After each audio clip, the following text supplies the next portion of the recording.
Hello बच्चों, let's read the question which says that how biodiversity hotspot could reduce mass extinction.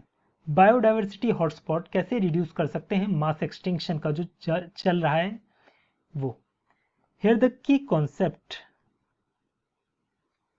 for this question is hotspot. सबसे पहले समझते हैं ये hotspot होते क्या हैं. ये बेसिकली वो एरिया होते हैं जहां पर हाई स्पीसीज रिचनेस देखने को मिलती है. हाई स्पीसीज रिचनेस देखने को मिलती है. साथ ही साथ यहाँ हाई एंडेमिज्म भी देखने को मिलती है. एंडेमिज्म का मतलब क्या है कि एक स्पीसीज कन्फाइंड रहती है उसी पर्टिकुलर एरिया में, उसके अलावा वो किसी और फॉरेस्ट में नहीं पाई जाएगी. इसे हम बोलते हैं एंडेमिज्म. तो ऐसे एरिया जहां पर हाई एंडेमिज्म देखने को मिले तो आप उसे बता सकते हो कि वो हॉटस्पॉट है. एक ये आइडेंटिफाई करने का तरीका होता है इसे हॉटस्पॉट को.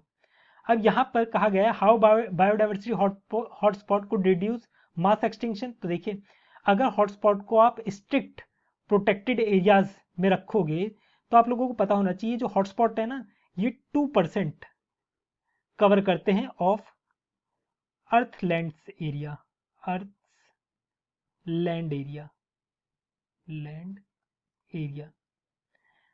अब ये अगर आप इन्हें प्रोटेक्ट करोगे तो ये लगभग 30% रिड्यूस कर देंगे मास एक्सटिंक्शन का जो खतरा है ना, उसे रिड्यूस कर देंगे.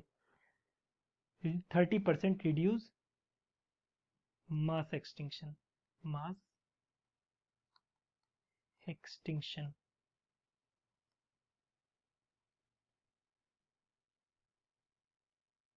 क्योंकि यहां पर क्या पाया जाता है, यहां पर सबसे ज्यादा हाई स्पीसीज रिचनेस पाई जाती है, जिसकी वजह से अगर आप इन्हें प्रोटेक्ट करोगे तो ऑब्वियस सी बात है ये सारी स्पीसीज को आप प्रिजर्व कर रहे हो, कंजर्व कर रहे हो, जिसकी वजह से ये रिड्यूस कर देगा मास एक्सटिंक्शन का जो खतरा है up to 30%. I hope you understood it well. Best of luck.